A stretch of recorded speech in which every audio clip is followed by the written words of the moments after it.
No, I fall in love a lot. Oh, really? Yeah, for So real. now, so to get out of that relationship, It would be something else. I remember there was a time I used to support Barcelona. Oh. The time there was Eto.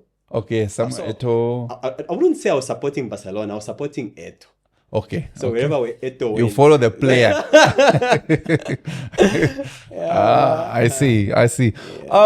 Hello, everybody. Welcome to the Z Education Podcast. I'm told that's my mic. Welcome to this episode of the Z Education Podcast. I know that this will air in the month of June, and today is the 31st of May. I hope you have had a lovely month. It's been Mental Health Month. And so the next month that is coming, you're going to see some changes to the podcast. My name is Andrew Banda, and today I'm joined by a man who comes with many names and hats. Some people call you Yakoman, Honeyman.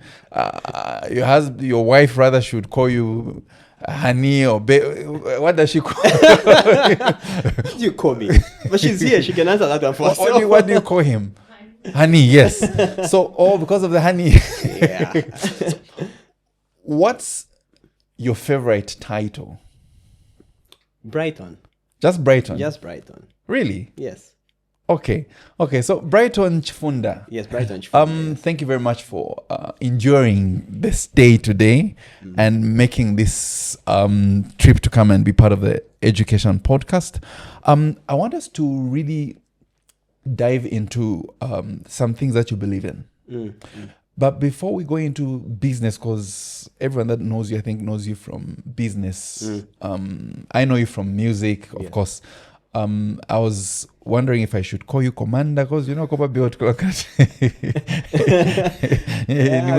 B. Commander B. But let's take it back. Okay. I want to first hear your education journey, primary. Can you give us a picture of Brighton's schooling journey? Yes. So I grew up in Twatasha. Okay. So right there in Twatasha, where my house was, just a few houses, about 5 to 6 houses, there was a church called Church of Christ. Okay. So that's where I went for nursery school. Okay. Yeah, so I went to Twatasha Church of Christ. That was like my nursery. Then grade 1, I went to Ganaton. So in Ganaton, there was a school called Ganaton Basic School. Okay. I think now it's a secondary school. So yeah, they've upgraded it. So I was there from grade 1 up to grade 3. And then I went to Twatasha Basic School because Ganaton was a bit further from where we were. So we had to move a bit closer to where my house was.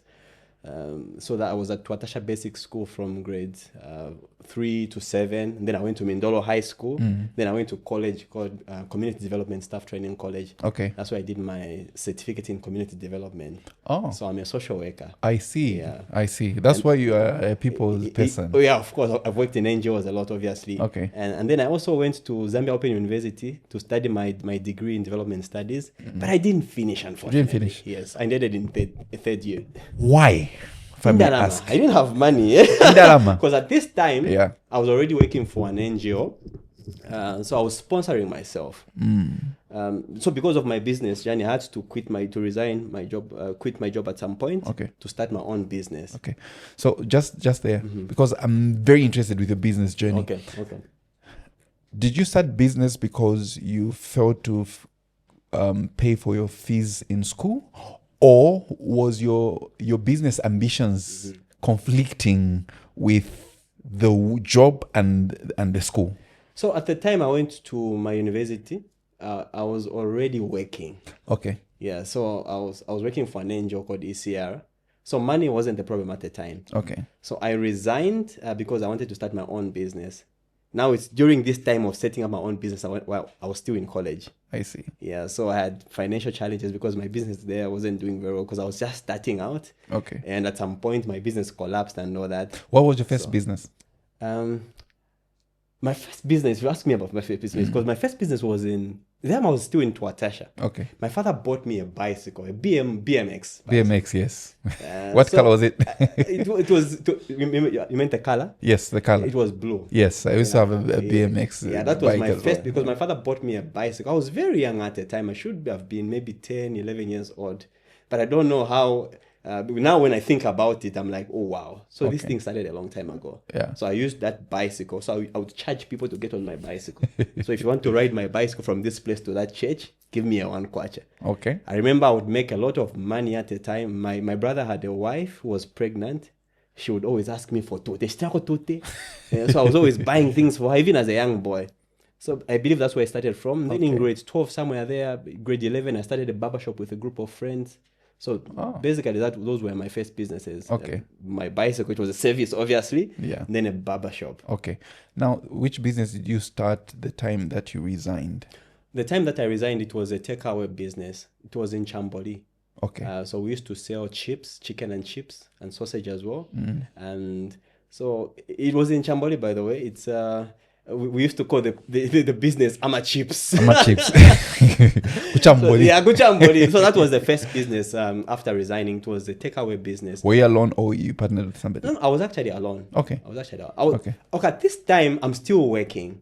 Okay. Yeah, so I was working while doing the same business.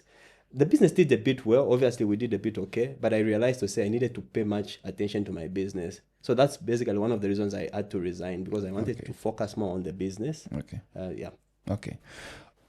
To me, away from music, I came to know you as Honeyman.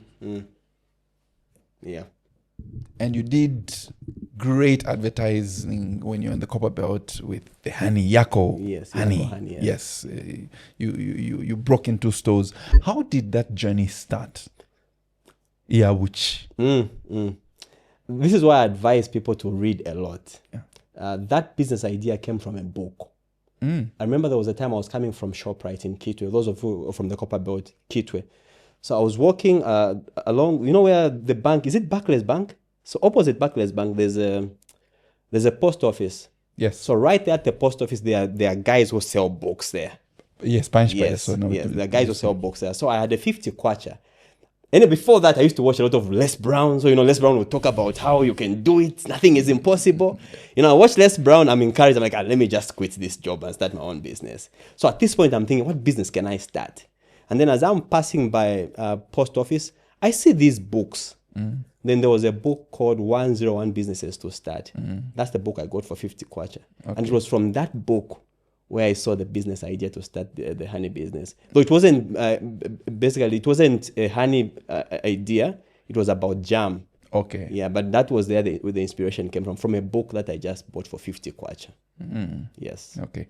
And the business for honey, where were you getting the honey? Did you have a hive? Did you start a hive? Like, what was your source? What's the chain of distribution in honey business? So at this point, I was going to Northwestern Province. So I remember the first time I went to Northwestern Province. After resigning from my job, I was supposed to be given a severance pay, like my gratuity. But this gratuity took a bit long. I'm done. The gratuity took almost, I think for me to receive my money, it took almost 6 months or so. And my plan was that once I resign, I'll go to Northwestern Province, I get the honey, I start my business. So with the money that I was supposed to get, I think it was about a 40,000 kwacha somewhere there. I was like, if I get a 40,000 kwacha, 20 pin, I'll invest it in the honey. Now, it takes more than 5 months for me to receive my money. Mind you, at this point, I'm renting an apartment. So my rentals are accumulating. For 5 months, I haven't paid my rent. And what do you tell the landlord? That's the thing. So my rentals are still accumulating. Thank God I had a very understanding landlord at the time. My rentals are accumulating. On the other hand, I'm supposed to eat. So I'm borrowing money from people. By the time the money came out, half of that money just went to God. To pay debts. Now the remaining balance, now I have to buy equipment because I need a machine to filter the honey and all those things. I came to Lusaka with part of the money to come and buy the equipment. I couldn't find the equipment I was looking for. By the time I'm doing all those rounds, the money is finishing. Yeah. I only had the money left for one container. So from the gratuity, the 40,000 kwacha that I got, I only remained with enough money to buy a container of And when it's a container, we're talking about a 20 liter container. So when I went to Northwestern Province, it's called Mahewa refugee camp. I came back with 2 containers. So those are the 2 containers. You've been to Mahewa refugee camp? Yes. You should take me there. I would like to do one of these sessions podcasting there, because I know I still know quite a few in people the refugee there. camps they also have like a schooling system. I would like to explore that. Yes. Okay, yes. that's I good. still have some contacts there, and that's not a problem. Great. Yes. So that container, you brought it back. Yes. So that container is what I started with. So we would start packaging this honey with like a very nice brand. Then we'll take to the orange banks. color. The orange color, yeah. of course. No, you were following. I'm following you, my brother. So that's when we started. We used to distribute in supermarkets, different places. But you know, at this point now, because I think I was very good at marketing, I did very powerful marketing to the point where if ZNBC would come to shoot from our offices and all that. So at this point now, I need to grow the business because my capital was very small. So there was a company in Kitwe, it's called Biscuit. It's a very big honey business. They have their honey in ShopRite, different supermarket stores. I remember going to see John, who is late now, the owner of the business. His name is a white man, because I'm trying to see how can I get more honey for my business. These are the guys who supply honey. So I visited John at the time.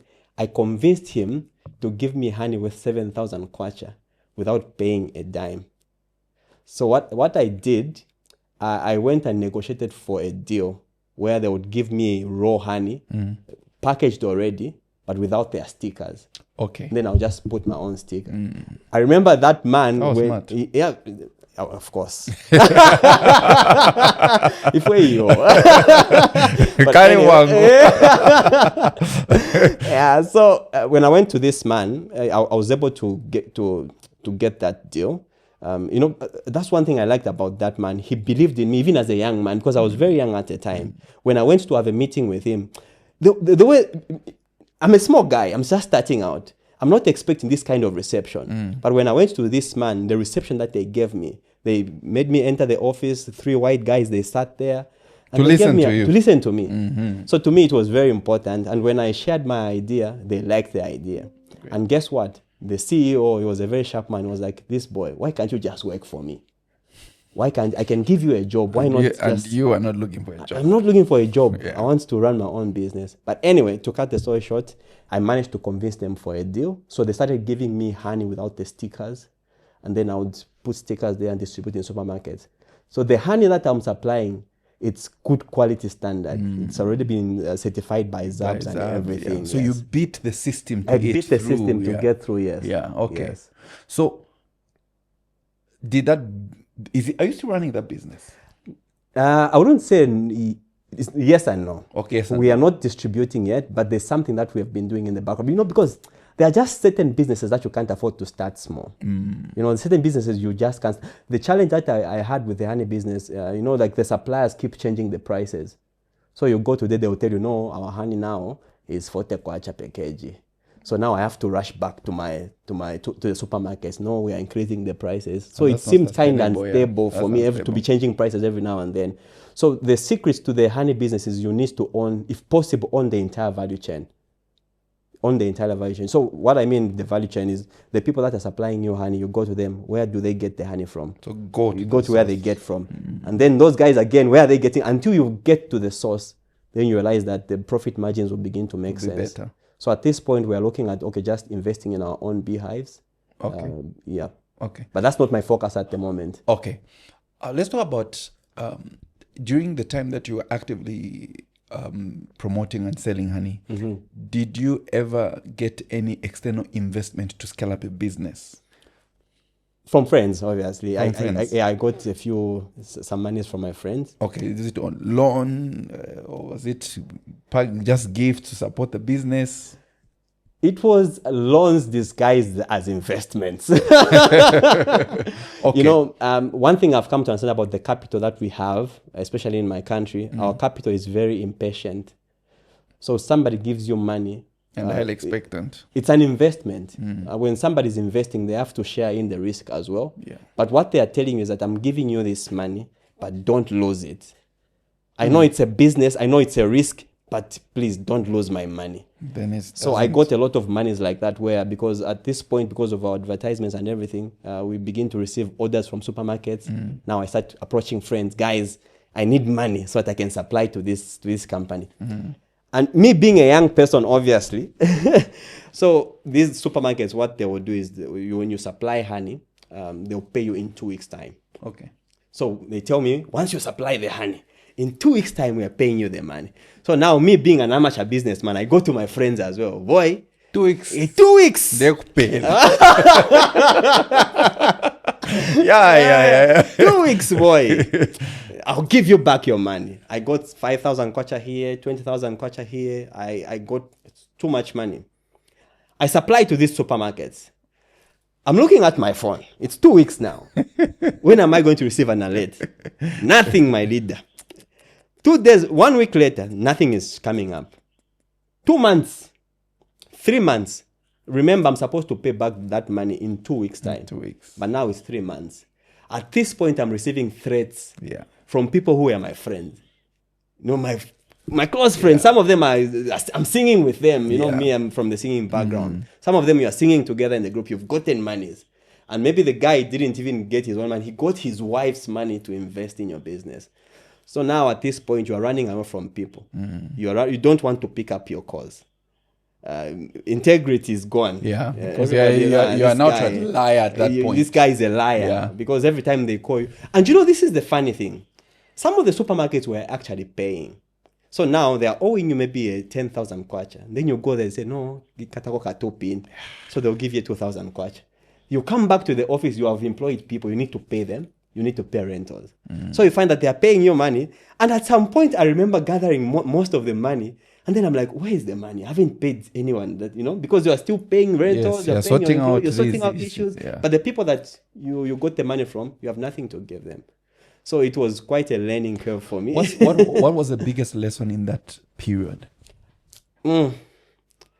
Never borrow money to start a business. Borrow money to grow a business. I think it was Vusi Tembekwayo who said you should never, ever borrow money to start a business. Do you know why? Because you don't know what you're talking about. When you tell me you're paying me in 3 months, in 3 weeks' time, you don't know things happen in business. Yeah. There are certain unforeseen circumstances that you don't even anticipate, and they'll just happen. So like in that case, for me, I was just thinking, this is how it works. These are supermarkets. Mind you, I'm dealing with Indians, I'm dealing with white people. I'm like, these guys, I can trust them. Indians are very credible people. White people they will pay me. Yeah. So without having much information about the business, I borrow money. I invest in the business that I have no idea of. So that's one lesson that I have learned. Never borrow money to start, only borrow to scale, because you now understand the business. At this point, I can borrow money for my business. Because you know the value chain of is course. here, the market fluctuates in this way. And I can also negotiate for a good term from my lenders. Okay. You call them lenders, right? Yes. From my lender, because I can negotiate for a good. Then, because I was desperate for the money, I just wanted money. But now we've gotten to a point where somebody wants to give you money. Like, hold on. Okay. Yeah, how much money are we talking about? The 50 pin? No, that's too small. Because like with a 50 pin, I can do it on my own. I want to find out how long did it take for you to start making tangible profits? Wow. Many years. Because I think I've been in business for a decade now. Okay. I would say for the past maybe 7 years, it was just... So what kept you going? Because I want to understand, did that make sense?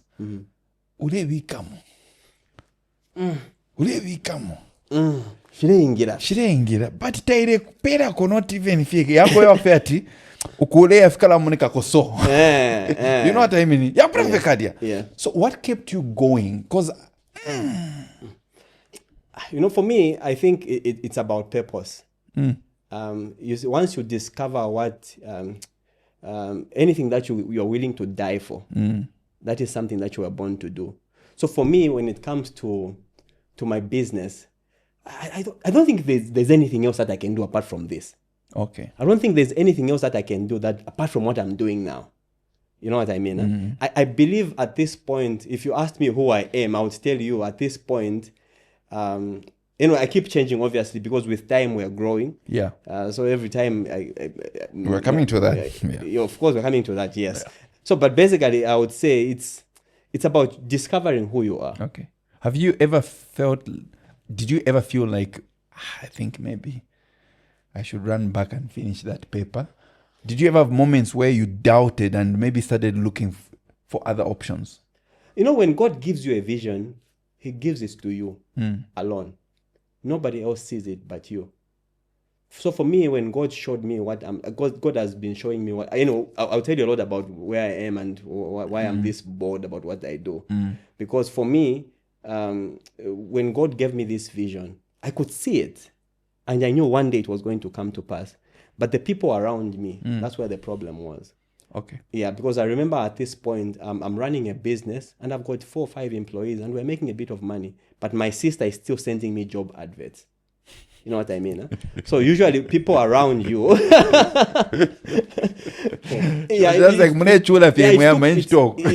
My sister would still send you job adverts.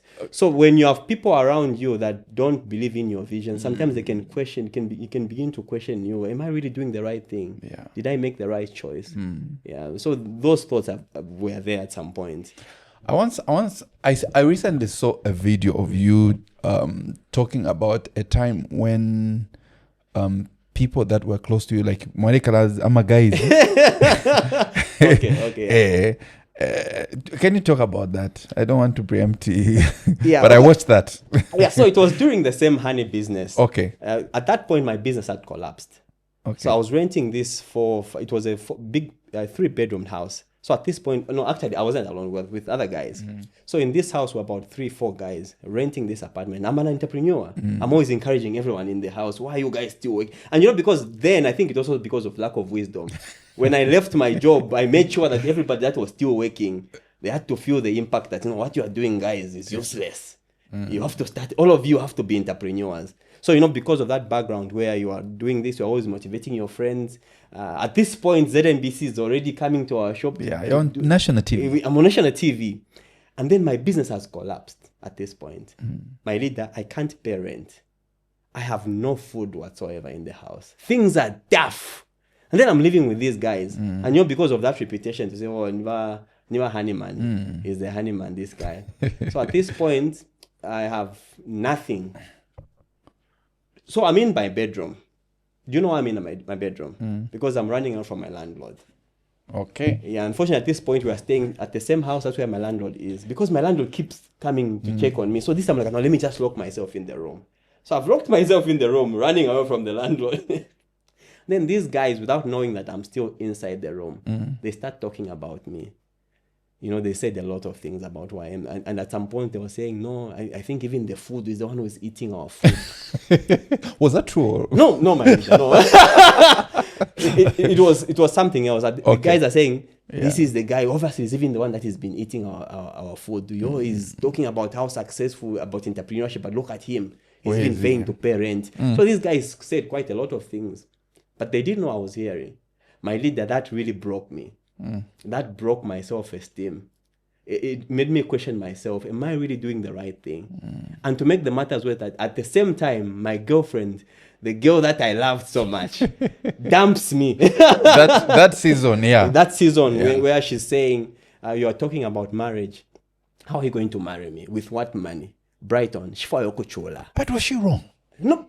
And she said, my leader, I still remember those words. Yeah, but was she wrong to say you are not paying, you're running away from the landlord? Yes.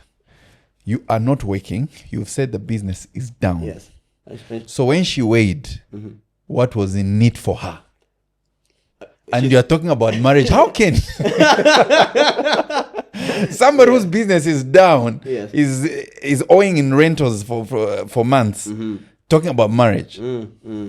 And she also said something else that I didn't say. Okay. I don't want to live a mediocre life. Those words hate me so much. Even now, I still remember. The way women talk, you guys are not fair. It was, Brighton, you are talking about marriage. How are you going to take care of me? I don't want to live a mediocre life. So she wasn't wrong, but I think she was just short-sighted. Because the time I met my wife, I don't think I had gotten there because I was still struggling as an entrepreneur. But my wife was able to see. She was able to see that, but it that up. Yeah. This guy is going somewhere. So, she wasn't the right. But what? Yes. What's the lesson for the young man right now who's trying to grow a business and he finds himself in that space? Why I ask is, as men, when a lady that in a season, if I love this person, says certain things, it pierces. And we're not very strong. So what's your message to such a young man? Basamwe bati nenshifo okuchula teti ndenda panshi. Yes. When chushiwe. But maybe when I think, I don't really know why she acted like that. She's a good woman, married by now, very good woman. I can't say anything else bad about her, but she was a good woman. But again, maybe it could have been my fault. Because knowing what I know now, when you have a vision, it's only you who sees it. Remember what I said? It's only you who sees it. So the job of every leader is to constantly preach your vision to the people around you. Yeah. So maybe I did a good job preaching my vision to my wife. That's why she supported me. Yeah. That's why she... Maybe she's also good at seeing visions. Yes. Yeah. Yes. She's also good at seeing visions because other people can only see as far as their nose. So, Brighton, how do you handle yourself? Your friends have said these things and your girlfriend in that moment also akusambamo. How do you pick yourself up? Because literally you don't have anybody now. Yeah. How do you pick yourself Yes. up? How did you really pick? What do you run to? Do you run back to the vision? Do you go to church? Like according to you, what did you do? The Bible says, seek ye first the kingdom of God, and all these things shall be added unto you. Yeah. So when all these things begin to give you problems, where do you go? You seek the kingdom of God person first. who gave you. You know what I mean? Because seek ye first, even my wife is one of those things. When God seek first the kingdom of God, and all these things shall be added unto you. Yeah. These things include my job, my business. These things include my wife. So when now these things, if my wife is giving me issues, where do I go? I go back to the person, the one who gave me. The God, author. Yeah. this thing that you gave me, it's giving me issues. So for me, I've always gone back to God. I think that's why I'm still standing here a decade later. Okay. Because I've seen a lot of people that have come and they've gone back. I've got friends that we started together. Most of them have gone back to jobs they're working. Okay. But for me, I think I realized early in life that you can't run a business without God. We all need an anchor. For me to be where I am today, you need to stand on something. Okay.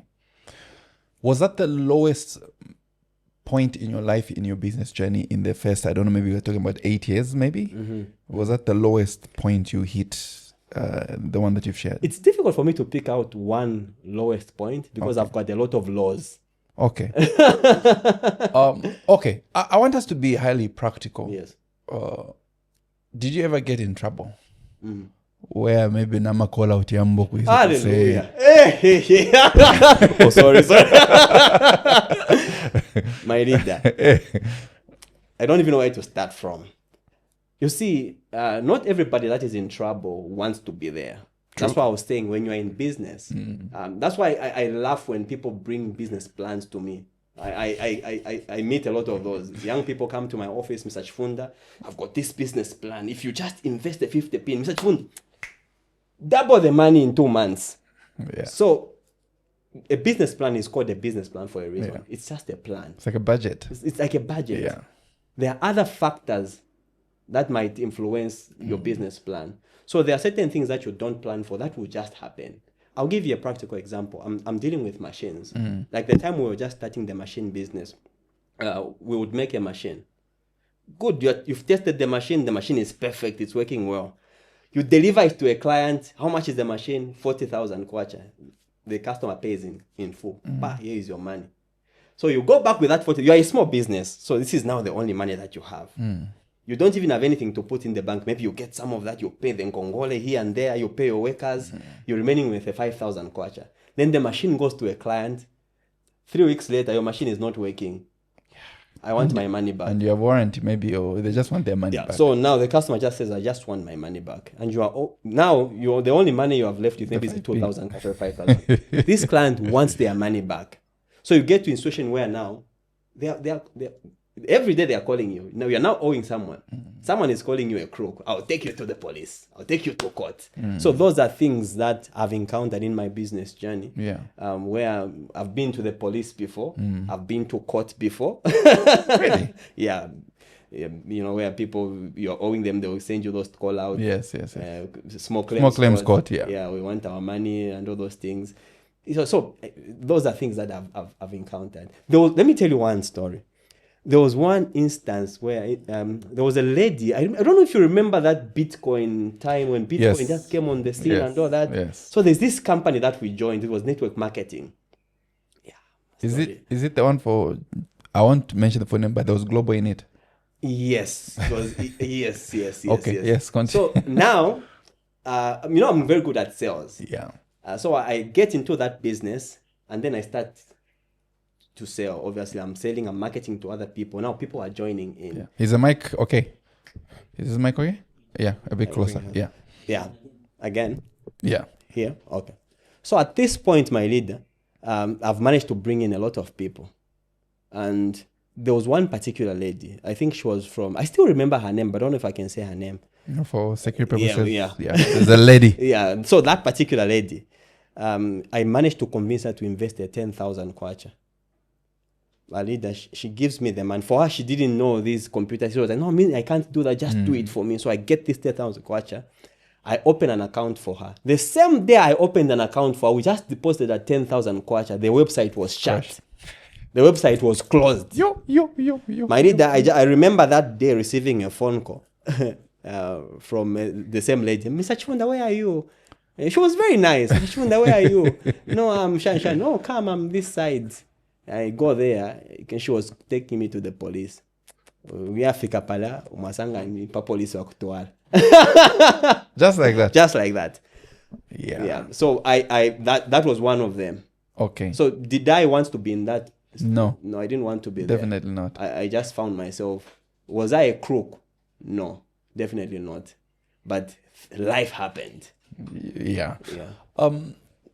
You are one person that says that entrepreneurship or running a business is tough, but it's still worth it. Yes. And you also say that you don't believe in the lies where people are just saying, I did this, we did this, we have done this, and to make it look like it's a smooth sailing path into business, when there are issues like you have to pay workers. Can you explain more to that before we come to the spirituality? Yeah, because to be honest with you, we've glamorized entrepreneurship. How so? Everybody's showing you the good side of everything. If you check the reels on Facebook, we are all showing our successes. I had a conference, 20,000 people came. We are not showing the background. I've got a meeting with the president. These are the things that we want people to see. Nobody wants to look like a failure online. Nobody wants to open a camera and say, I failed. Like I'm telling you stories about going to the police and all those things. Those are issues that I faced at some point. But very few people are willing to talk about that. But the reality is that there are things that happen in business. You fail. You cry. There are times you are crying. You don't know what you are going to eat tomorrow. There are times... month end has got two sides. Month end has got two sides. To the employees, it's taking long. Now to the employers, it's just like tomorrow. To me, it's just like a day that has passed. So there are those things that you have to struggle with. There are times when you are being called a crook. There's a young man in right here in Lusaka, Mandevu area. He runs a shop where he sells bicycle components. So there's this young man who brought a bicycle to him. He buys a bicycle. Say, just somebody brought a bicycle at his shop. He buys this bicycle to resell it. He resells the bicycle. 2 days later, he receives the police at his shop. You sold a stolen bicycle. Ooh. Before you know it, he's spending a night in prison. By the time he was coming out, everybody was talking. This guy is a thief. He sells stolen items. So there are those. Yeah. But did he steal the bicycle? No. No, he just found himself in the situation.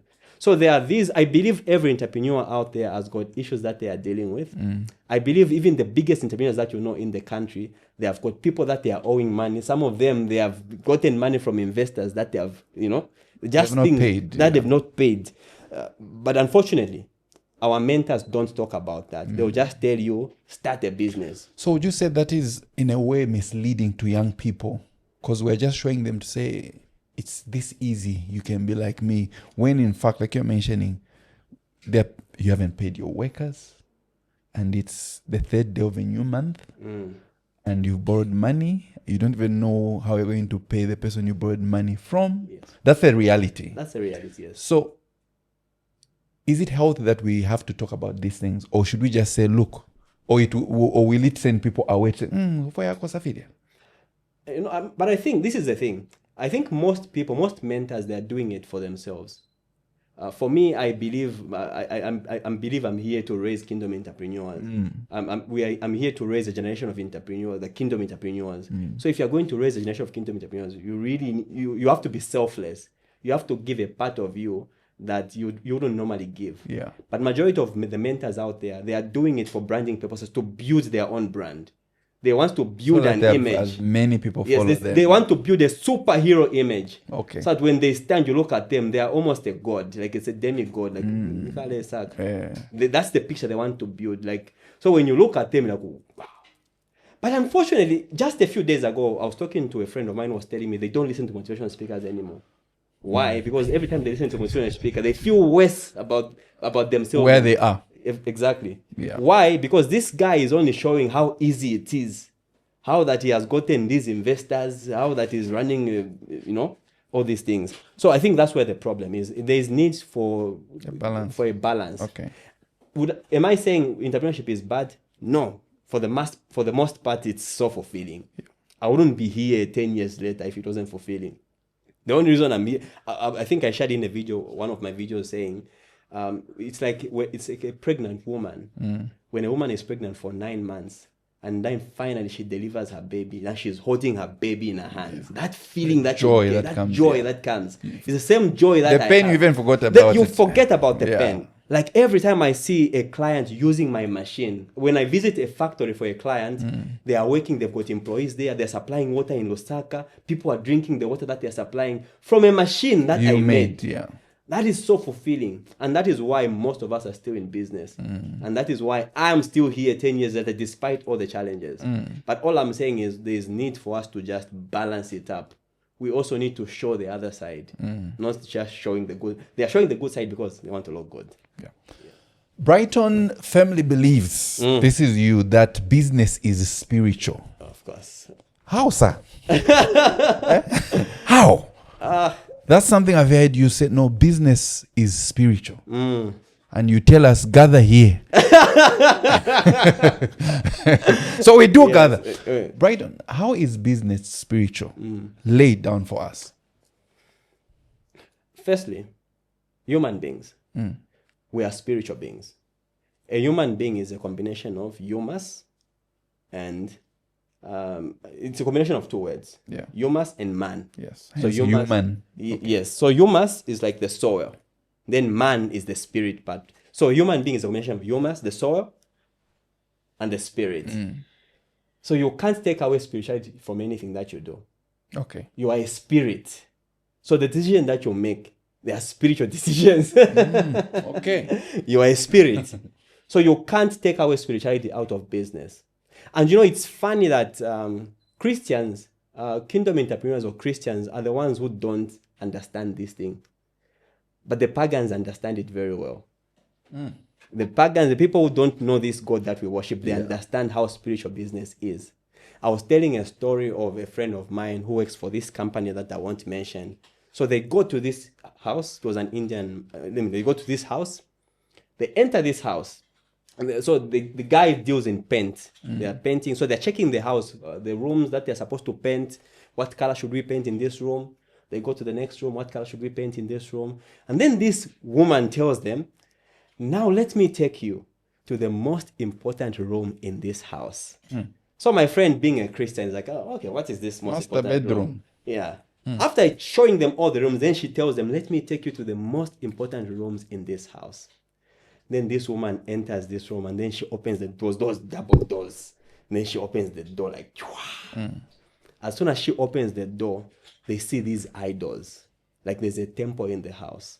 The different idols. Yes. They've got altars in this room. Then this woman tells them, whatever we own as a family, This is the family that owns powerful businesses in the country. You know them right now if I tell you. Yeah. Maybe I'll tell you After, offset. yeah. Yes. This is a company that owns businesses in Zambia. Big companies, investments. She tells them, whatever we own in this country and the businesses out of this country, they all come from this room. Everything that they own comes from this room. And then you as a Christian, these are the people that you're competing with on the marketplace. These are people who are sacrificing human blood to make money. And then you are saying, no, just think, work hard. You know, business is just about working hard, think big, start small, and then move as fast as possible.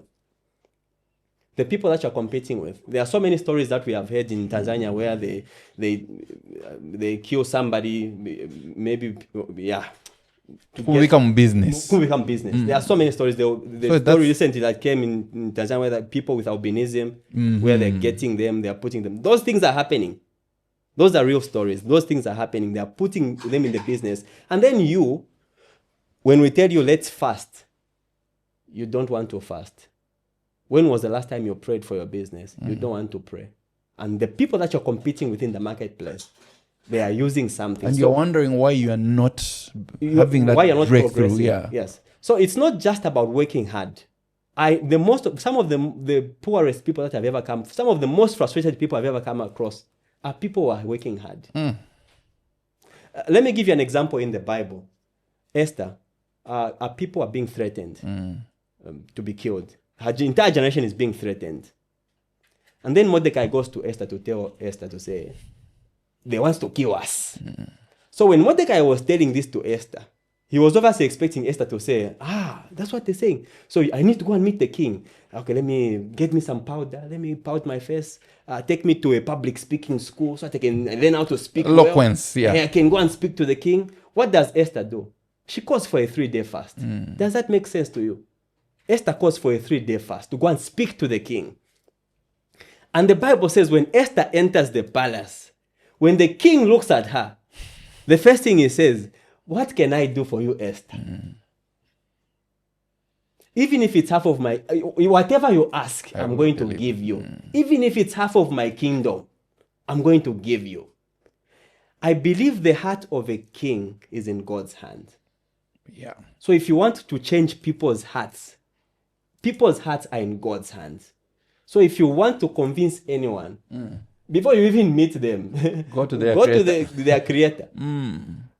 Go to their creator. So how then should kingdom entrepreneurs, how should we then handle ourselves as we approach business at whatever level, whether I'm doing salaula, I'm doing phones, with the realization that business is spiritual? How then should we handle, or should we just fast? Fasting obviously is one of them, but you know, like I'm telling you about the other guys, the pagans, they have altars. Yeah. They have altars in their offices. Us, we can't have physical altars because back in the day, we used to have altars. Abraham built altars. Yes. For whatever Abraham did, they built altars. Why were altars important? Because that was because you know what an altar is? An altar is a place of sacrifice. Yes. An altar is a place where divinity meets humanity. You get the point. So this is a place now where angels ascend and descend. It's like a spiritual airport. When you go to the airport in Dekeshaikira, Shangina, that's an altar. So these guys, the pagans, they understand that concept very well and they use it. There's no shrine. When we talk about witch doctors, those things that they use, those are altars. There's no witch doctor who doesn't have an altar. There's no businessman who is successful today who is just doing business as a natural man. Everybody's spiritual. It's either you are in the secret cult. There's a man from Nigeria I like to listen to. He says it's either you're in the secret court or you're in the secret place. He that dwells in the secret place of the Most High shall abide under the shadow of the Almighty. Yeah. So it's either in the secret court or in the secret place. So every successful person on that level is doing something. If you are not, it says, if you are not using something, somebody's using something against you. I see. So for you to survive in the marketplace, you need to operate, you need an altar. You need Jesus in your business. Jesus is the altar. Yeah. But how do you bring Jesus Christ in your business? Obviously, it begins by repentance. Anyway, talking about how to set up an altar, that could be another podcast. Yes, day. that's another Yes. session. But the realization is business is spiritual. Spiritual, yes. And if someone says, no, it's not spiritual, it's just about numbers and contacts and networking. That's a poor man. Yeah, check their Facebook profile. Check their lives. I'm telling you the truth. Anybody who says that, yes, they are running a mediocre business or they're not doing any business at all. But the real guys know what I'm talking about. Yeah. The successful guys know what I'm talking about. The presidents know what I'm talking about. My leader, read the entire Bible. There's no king, there's no kingdom in the entire Bible who ever built a kingdom just on human intelligence. Yeah. They would rely on prophets, astrologers, diviners. Yes. So what makes you think you can build an industry? What makes you think you can build an industry like Dangote? What makes you think you can build an industry like Apple computers just on human intelligence? I get a lot of comments on my page. Even now, I was reading a message with my wife. Just like you have put it, there's a guy who was saying, this is a lie. Business is not spiritual. What about these guys in America? They work hard. They just work hard. If you talk about Elon Musk, or not, let me not talk about Elon Musk. What's his name? Steve Jobs. Steve Jobs, yeah. Steve Jobs was a spiritual man. Do a research on Steve Jobs. Steve Jobs used to go to a temple for this man called Nim Kalori Baba. Do your research. The time Steve Jobs was starting his company, he was like, because you're running a business, nothing is making sense. Yeah. Somebody advised him to go to India to go and meet this man, Nim Kalori Baba, though at the time he was already dead. When Steve Jobs went to Nim Kalori Baba temple, when he came back, that's when he launched Apple computers. Do you know who else was the mentee to Steve Jobs? Mark Zuckerberg. This information is there. Check this information. Really? Yes. Mark Zuckerberg, the Facebook guy, he's stuck in his business. Where do I go from this stage? He goes to his mentor, Steve Jobs. Steve Jobs, I'm stuck in my business. I'm trying to grow my company. How do I grow this company? Do you know the advice Steve Jobs gave him? Go to the temple in India. This is Steve Jobs we're talking about. He advised Mark Zuckerberg to go to the temple in India. When he went to that temple in India, when Mark Zuckerberg came back, this is the Facebook that we know. Okay. We have to wrap up. And I know that this is just part one of Business is Spiritual with Brighton Chifunda. Are you still called Honeyman? Or No. Kingdom Entrepreneur. Kingdom Entrepreneur, yes. Yeah, the Kingdom Entrepreneur. As we wrap up, from whatever we have shared, what would you like the person who's watching this and they need that spiritual engagement in whatever that concerns them, what would be something that you'd want them to go with as they wrap up this episode? I believe as kingdom entrepreneurs, we are sent here for a reason. We are here to make people understand that business is not just making money. Business is not just about profits. There's a higher calling. Yeah. We are here to serve a higher purpose than just making money. True. We are here at such a time as this to serve the kingdom of God. I always give an example of Joseph of Arimathea in the Bible. Joseph of Arimathea was a secret disciple of Jesus Christ. He was just following Jesus from a distance. From a distance. But when Jesus Christ died, his body now, it was at its most vulnerable. That's when the kingdom entrepreneur called Joseph of Arimathea came in to help the body of Christ. So I believe as kingdom entrepreneurs, we're here to serve the body of Christ at its weakest. Yeah. So the money that we are making is not just for our suits. True. It's not just it's also to serve the kingdom of God. Impact on the ground. So for you to be able to make the impact, that type of impact that you need, you can't do it alone. You need God on your side. That is the only way you're going to stand in this harsh world. Yeah. So if anything, if you're not, anyway, he said we are going to do part 2. Yes, definitely. We are definitely going to do part 2. Yeah. That I can assure you. Ladies and gentlemen, you heard it from not me, but from the kingdom entrepreneur himself.